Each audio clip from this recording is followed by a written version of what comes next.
What's happening? She's gonna film a video. Okay. What's up, everybody? I hope you're doing well. Yes, it is I, a random lady on the internet, doing the best that I can not to spread misinformation about mental health. Because from the looks of things, the internet is just eating up mental health misinformation right now, especially on social media. And believe it or not, despite my presence online, like, hello, here I am on the internet, I barely use social media. Like, I'd say in the conventional sense these days of what social media looks like for most people, I don't use social media effectively. Like, I'm not on TikTok though. I'm about to download TikTok for this episode and I'm terrified. I only log on to Instagram if I want to post a poll like the one that I use later in this episode. Stay tuned for that. I don't use Facebook unless I want to log into Messenger to talk to people that I otherwise don't have the contact information of. And even on YouTube, I have my watch history turned off, which effectively means that when you log on, your dashboard has no videos on it. So even for the platforms that I have an account and use, I am never scrolling. Never. There was a time when I did the scroll. I did the scrolling, I won't lie. Back in the day, it was on Facebook and then on Instagram as well. And then I had children and I realized I didn't care. And it turns out that I'm a lot happier not scrolling. Like, highly recommend 10 out of 10. If you've ever thought about not being on social media, yes, it's a great idea. I've never heard anyone regret deleting their social media. But if you love social media, you find it supportive, hey, no judgment. I'm just saying personally, I avoid it like the plague because it's not good for me. So given all of that, clearly I am not at all the expert on social media at all. However, especially in the last few years or so, I've noticed an increasing occurrence of my therapy clients citing just blatant misinformation about mental health and stating it like pretty confidently, like they're knowing something is factual and it's just inaccurate. And when I try to dig of like, where did you learn this? Or how do you know that to be true? Usually they'll say things like, oh, it's just common knowledge or everyone knows about that. And I'm thinking, no, it's not, because I don't know about that. That's actually not aligned with the research and the information that we have. I don't say it like that to my clients. And then if we do a little bit more digging, then I'll start to hear clients say things like, oh, I heard it on TikTok. Everyone's talking about it. It's blowing up. And yeah, that's why I never heard of it, because I'm not there. Not only is this happening with my clients more so in recent years, but definitely with my friends as well, and even my fellow therapists, citing information that to me sounds completely out of the blue. And I go, is there new research on this thing that I'm not up to date on? And I'll go and double check the available research we have and realize that no, whatever information that person was citing is just not rooted in anything scientific. And we get digging into it and realize like whatever misinformation it is all over social media. Some of the misinformation is a little bit more innocent, like people misusing terminology, like they mean one thing when that term actually means something else.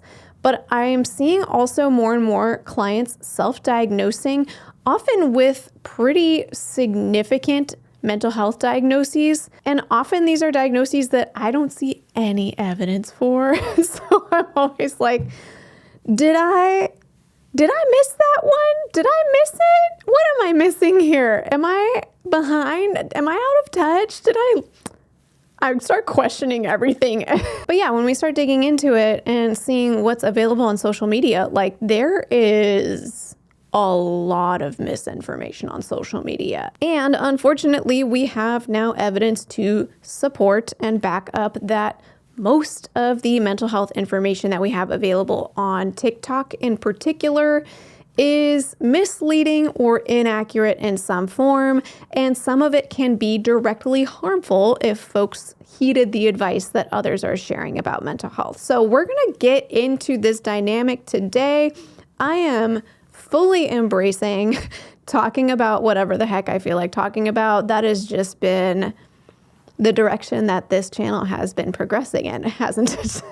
So I hope you don't mind. That makes it feel more enjoyable and meaningful for me because what I'm interested in talking about has changed over the years. So here we are. We're going to talk about misinformation on social media. I want to make something really clear before we dive into the rest of this episode.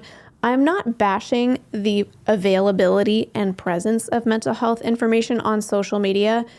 I would love if information was just free and abundant and accessible about all things, especially about mental health. However, the issue I'm taking here is about how much misinformation is out there. So people are talking about mental health, which I think is awesome, but the information people are sharing about mental health is inaccurate, which can become a big problem.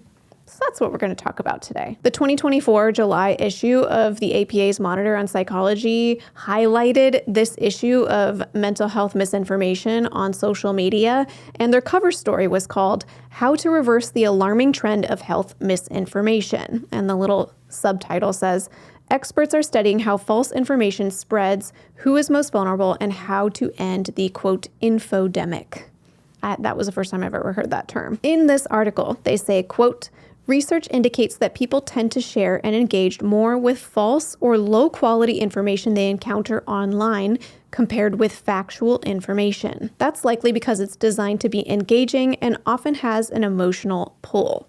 Social media companies have little incentive to police content if it means removing users and advertising dollars from their bottom line." This quote, I think, kind of gets to the bottom of like what's wrong about what's going on and where the source of the issue is. Because if we were spreading genuine, factual information about mental well-being, mental health, mental illness, it's going to be kind of boring. It's going to be quite nuanced. It's not going to be clickbaity. It's like, hey, here's some things to try. Sometimes it works, sometimes it doesn't. Sometimes we think this is a diagnosis, but it turns out it's actually that. And the nuance just gets lost in these kind of clickbaity, short form content pieces of information where if somebody says, if you have these 3 symptoms, then you must have this diagnosis. And that's very catchy. It catches your emotions and you lock in on it.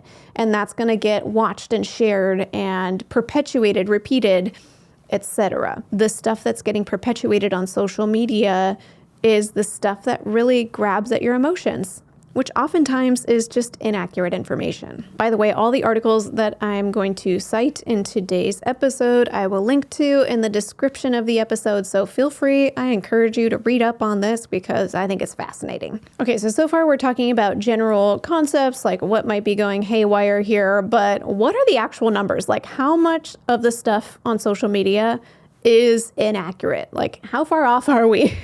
Fortunately, PlushCare did a survey. I want to say they did it originally in 2022, but currently their website says that they updated it in September 2024, and they released it in a pretty extensive article called "How Accurate is Mental Health Advice on TikTok?" So this article is looking specifically at TikTok, which at least in my circles seems to be the main form of social media that most people are consuming these days. Says Marie, the non-expert who's not on TikTok, so what do I know? But here are the stats that they found about misinformation on TikTok. Quote, "During the coronavirus pandemic, when professional services halted and people turned online to seek support, socialize, and share updates about their lives, the number of social media posts that mentioned mental health grew by 80.53%. That makes sense. Everyone turned to social media for mental health support in a time that was not only taxing to our mental health for sure, but also at a time when we couldn't access our social supports in the same way that we could have. So this is backed up in the data that around the pandemic, people were posting a lot more about mental health. The article goes on to say, quote, "While creating content around mental health can help reduce the associated prejudices, it also has downsides, such as self-diagnosing and preventing people from seeking further help. And of course, not all content on social media is accurate, and consuming misinformation can be potentially harmful." Yeah, that quote kind of sums up how I feel about how people are approaching mental health on social media. I think it's fantastic that people are talking openly online about mental health. Yay, let it happen more. I love that so much. And yet somehow the information that's out there is largely inaccurate. So now we have people potentially self-diagnosing from things they learned on social media. And if that information isn't accurate, they may be giving themselves an inaccurate diagnosis. They may even be following the advice of people on social media rather than turning to professional help.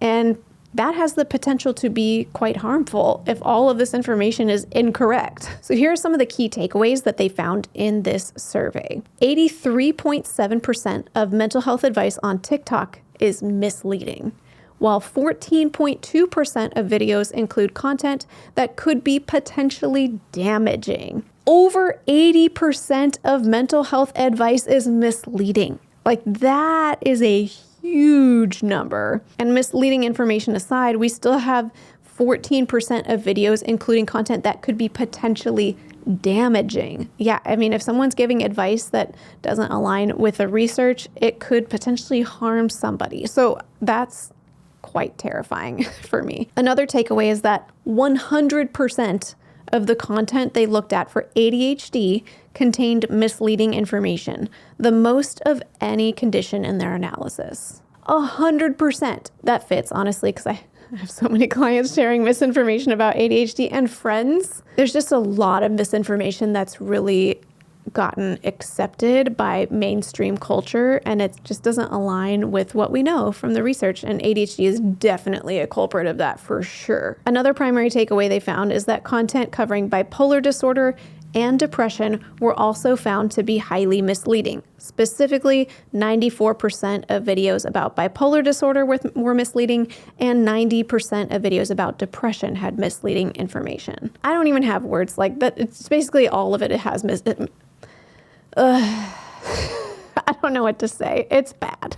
Another key takeaway they found is that while experts concluded that 54% of advice contained accurate information, 31% of videos contained inaccurate information. These are videos specifically talking about mental health. So basically, there's kind of this mix of accurate information blended together with inaccurate or misleading information, which kind of makes it harder to identify the inaccuracies, because if somebody says something that's just like obviously wrong, it's easier to discount it. But if you're like sprinkling little bits of information that aren't quite right amongst information that is actually correct, yeah, you're going to buy it. It's going to fit, and it'll get kind of perpetuated in the mainstream. And this one gets me, but another key takeaway they found was that only 9% of TikTokers advising on the platform had a relevant qualification, with the remaining 91% lacking the medical training to support those with challenges. 9%. I'm going to pause on that one for a second, just because I hear so many folks say that social media is oversaturated with therapists, but like this stat, at least for TikTok, is suggesting that most people who are talking about mental health have no qualification around speaking about it. And anyone can talk about mental health, but this one says specifically 9% of TikTokers advising on the platform. So it's not just I'm sharing my story or here's some things that, I found helpful or something, but it's I'm giving you advice about mental health. Only 9% of those folks have a qualification to back them up. So that tells me there's plenty of room for us on these platforms. Just putting that out there. And just to make matters even worse, this study found that only 1% of videos contain a disclaimer about a lack of mental health qualifications. So there's folks giving advice about mental health without qualifying, like, hey, I'm not an expert, just a disclaimer, just sharing my opinion. We can at least do that, right? So this is the context that I'm making this episode from. Like, there's just a whole bunch of misinformation out there on all social media platforms, and TikTok is quite popular and seems to be a culprit of sharing all kinds of misinformation. So I thought it would be interesting to invite you all on Instagram to share some of the biggest mental health myths or bits of misinformation that are out there perpetuated by social media. Because you know what? I am not out there in social media land to know the answer to this question, and I thought you guys could help me. And I put your responses together anonymously, and there are some definite themes or trends to the responses you gave. So 15 of you responded to my poll. Thank you for responding. I know I posted on a holiday weekend, and I'm so glad that only 15 people responded, because that meant hopefully that a lot of you were just enjoying your holiday and not on social media. So thank you to the 15 of you who did respond. I tried to sort of loosely categorize your responses, but after we go through them, you'll see an overarching theme across pretty much all of them. But let's break down some of these little themes that popped up. Of the 15 people who responded, 5 of you responded in the realm of a category that I just labeled everyone is a narcissist. Here we are. Let me just read some of the responses you left. One person says, just because you have a bad relationship with someone does not automatically mean the other person is a, quote, narcissist. Someone else says, everyone is a narcissist. Plain and simple. Another person says, it's becoming trendy to call people narcissists if they're self-centered or mean. Someone else says that anyone who has ever mistreated you is a narcissist. Are we hearing the theme? Yes. And the last person in this category said, selfishness equals, quote, a narcissist, and disagreeing equals, quote, gaslighting. I have so many mixed feelings about this. I've spoken in an episode in the past about how I have a lot of narcissistic traits myself. I think arguably if you put yourself on purpose out there on social media regularly, you have to have some amount of narcissism in order to stay healthy or even just choose to do it voluntarily. Is that just my bias trying to, make me feel better about myself? Maybe. If you're interested in that episode, I did it maybe 3 years ago or something like that. And I haven't watched it since. So I'll just link to it in the description, and you're welcome to watch it if you want.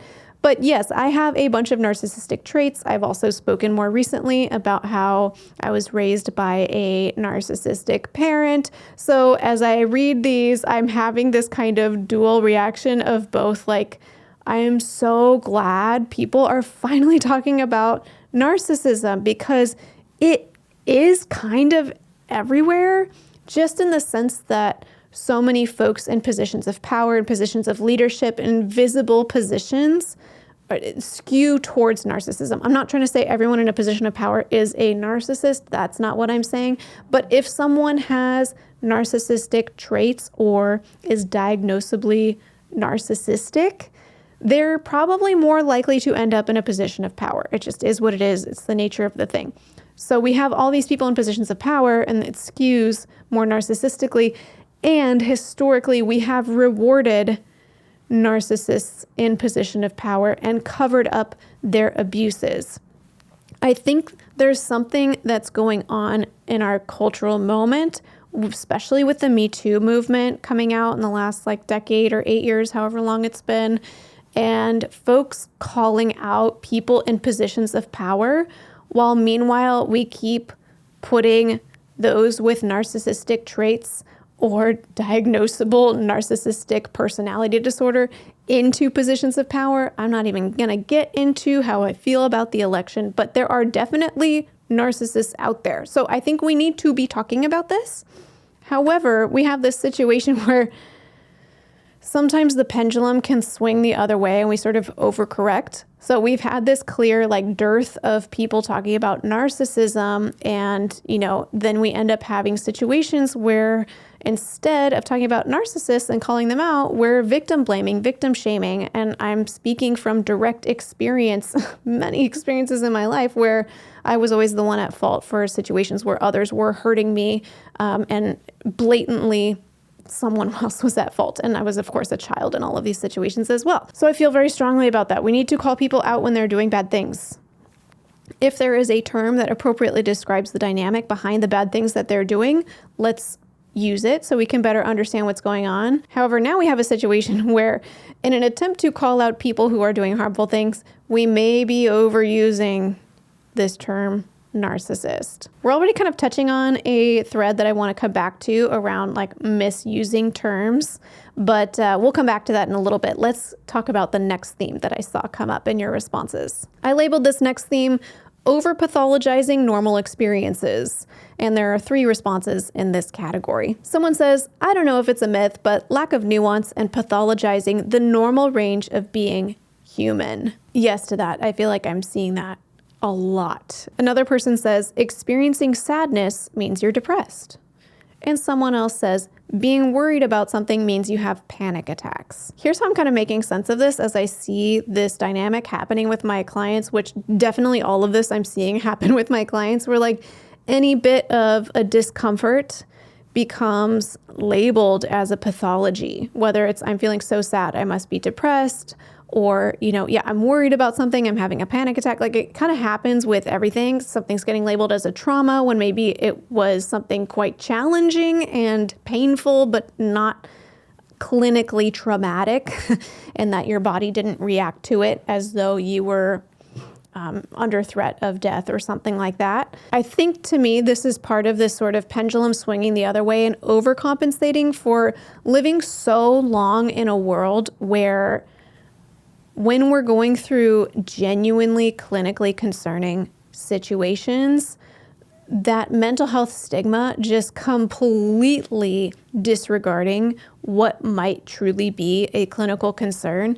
And even for things that are within the normal range of human experiences, like crying because you feel sad about something and getting messaging of like, oh, don't cry, don't feel sad, like somehow that emotion is not allowed. It is a great thing that we are now talking about these clinical concerns, these pathologies, and saying these are real things. They could happen to anyone, they could happen to you or me, and they do. And so let's talk about them as such. And also that all the full range of human experiences, including all of our uncomfortable emotions that we can experience, are all normal. Don't tell me not to feel that way, all of that. Like this is part of the human experience. I wonder if in that, by over-labeling certain experiences as pathologies, if that might be a way that we're sort of overcompensating by saying like, no, my sadness is real. Like it's affecting me a lot. And so maybe I'm going to choose to use the word depressed to describe my sadness, even if maybe clinically I don't meet criteria for depression. But that's going to help me feel like I am validated in this experience that so often and historically has just been completely disregarded and invalidated. And this kind of circles back to what I was talking about before with narcissism, where I think there's something to be said about how the general culture, lay community, non-professional community uses language that may not actually fit our proper definition of terms, but helps create a movement or perpetuate a point or lean into something.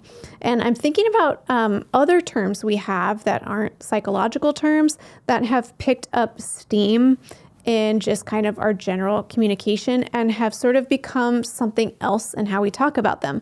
Like I think of the word literally as an example of that. I use this term quote unquote incorrectly as well, right? Where literally means, if I'm saying I am literally drowning right now, then I better be in a deep ocean of water gasping for air. When maybe I'm actually just using that phrase to say like, it's really hot outside and I'm so sweaty, I'm literally drowning right now, right? And I'm obviously not literally drowning, but that term has come to mean something else in our culture, even though it doesn't meet the sort of like Webster dictionary definition of that term. I think there's some of that happening here with some of our clinical terms that have genuine meanings, that they should keep those meanings and their clinical meaning.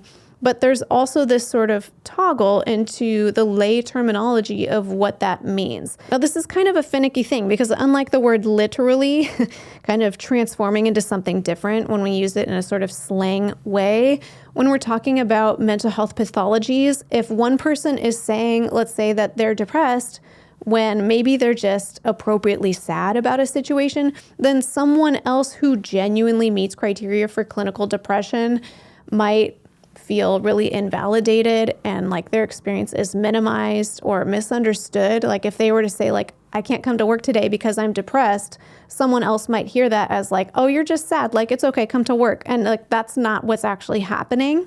So there's a lot of opportunity for this use of language in a sort of more colloquial way to create more problems, as opposed to other language that sort of come into vernacular to mean something different than its original definition. So when I have a client come in and they say like, oh, I'm really depressed, but they're just talking about sadness, or, I had this traumatic experience and maybe it wasn't like clinically traumatic, but they're using the term, I don't correct them. I just try to seek to understand, well, what does that mean to you? And I hear it as like, they really want me to hear and feel validated in what they're going through most of the time. However, outside of the therapy office, I do think it is really important that we start to correct what these terms mean so that we can help people be more educated about them. And kind of along the same lines, the next little mini theme that popped up in your responses, I just labeled as misuse of terms.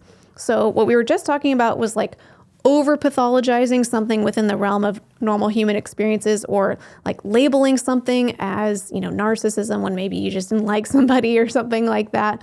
But the misuse of terms category is more about like labels that mean something other than what they actually mean. So one person says general misuse of clinical terms, and somebody else specifically calls one of these terms out. They say trauma bonding. It's not a way to connect. It's an abuse dynamic. I've definitely heard people use this phrase, and the way that I've heard it colloquially, that is a hard word to say.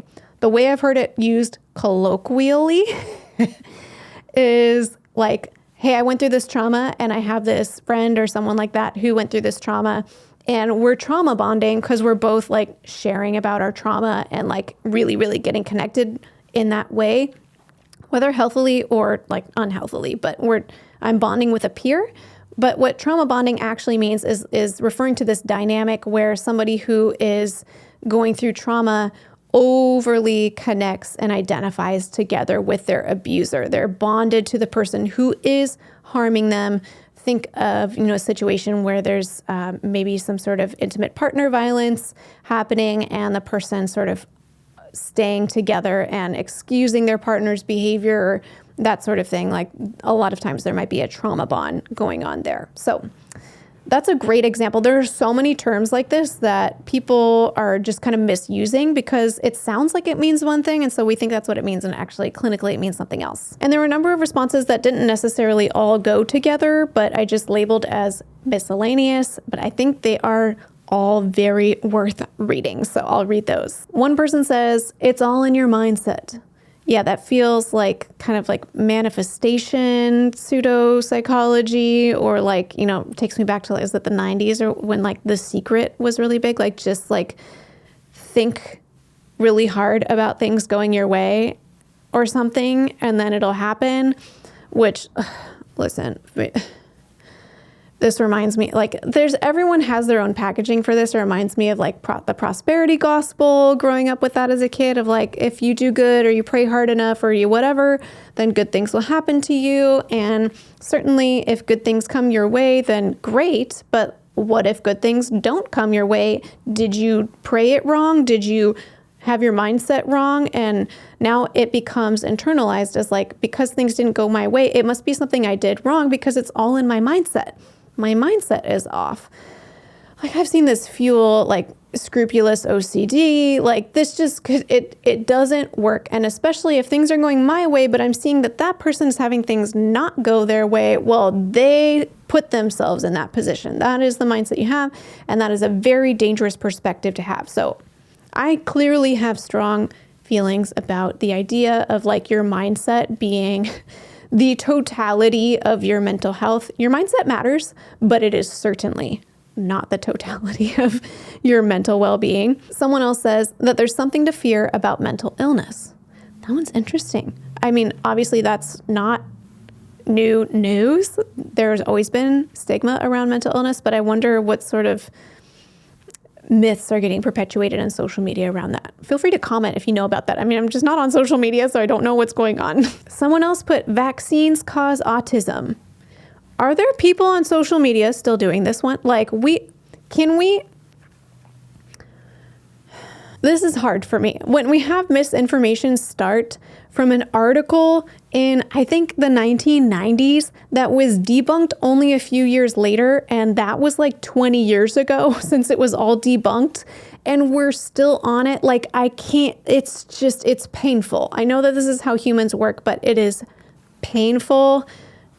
It's painful. I don't know how else to put it. So basically, we debunked this a full 2 decades ago, but if you look at information published by the CDC about the measles, mumps, and rubella vaccine, for those born in the year 2016, the percent of those children vaccinated by age 24 months with the MMR vaccine was 90.8%.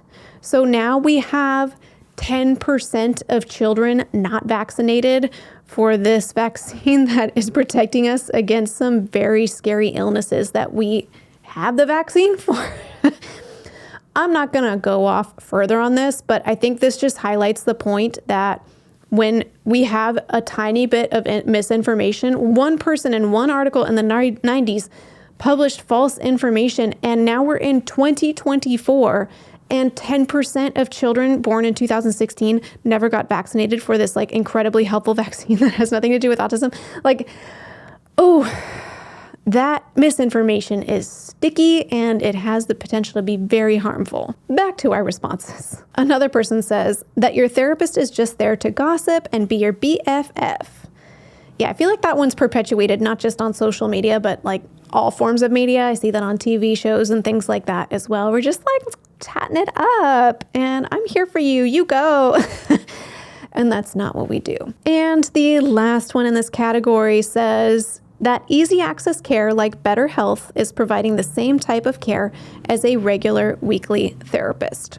Now, I'm pretty sure this person has a typo in their response when they said that it was care like Better Health, but I'm going to see that as a blessing in disguise because there is a company with a name that sounds a lot like that, but it's different. I'm sure you know the one that has a reputation for coming for people.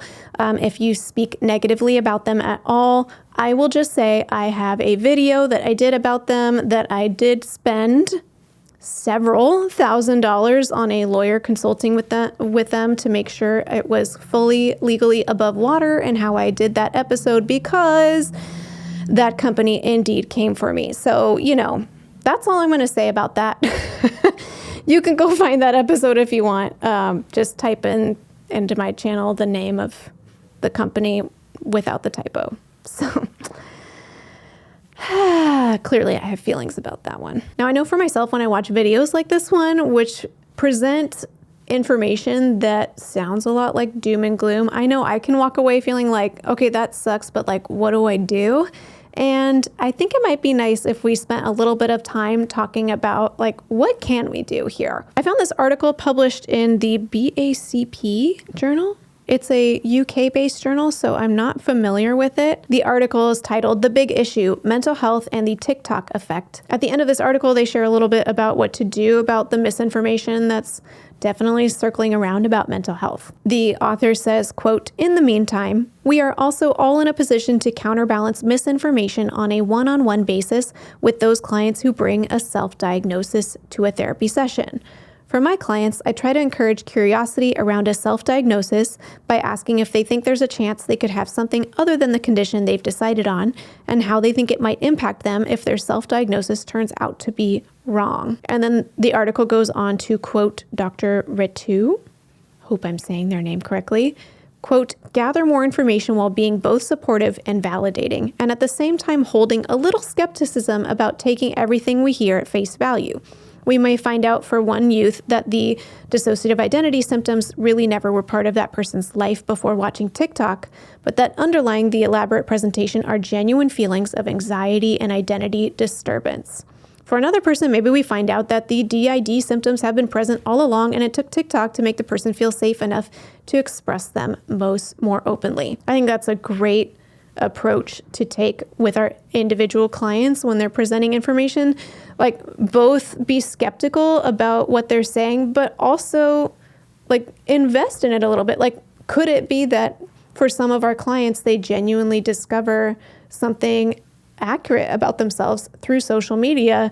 Let that option be available on the table, while also gently and curiously inviting them to share more about, whether it's a self-diagnosis or a bit of misinformation. What does that mean for them? Because there is something important and valid going on for them within that, even if the terminology or the label or something isn't quite accurate.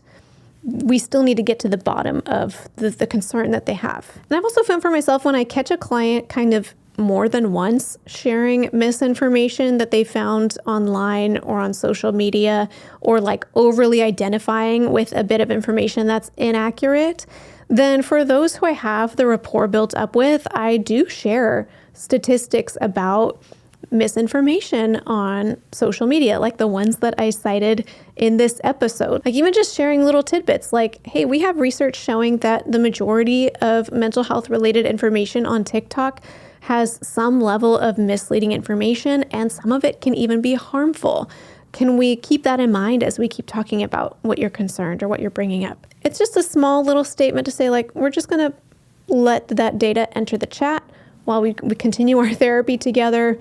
But I want my client to have access to that knowledge as well. And I think on a larger scale than just our one-on-one therapy work, there is so much we can do. There is an opportunity for us here, and I would love it if we would lean in more. Here's an article published by the APA this November 2024 titled Addressing Misinformation About Mental Health with Patients. In this article, they share different ways that therapists can respond to this issue. Quote, one antidote is for psychologists and therapists to position themselves more deliberately as co-editors and advisors for authors and creators sharing research-backed messages around mental health. And of course, quote, clinicians can also create their own content or earmark credible sources of information about mental health, then refer the patient there if inaccuracies come up during a session. And the article quotes Lorenzo Luasis, I hope I'm saying that correctly, quote, the fact that influencers are so vocal means that the rest of us have an obligation to get good information out there.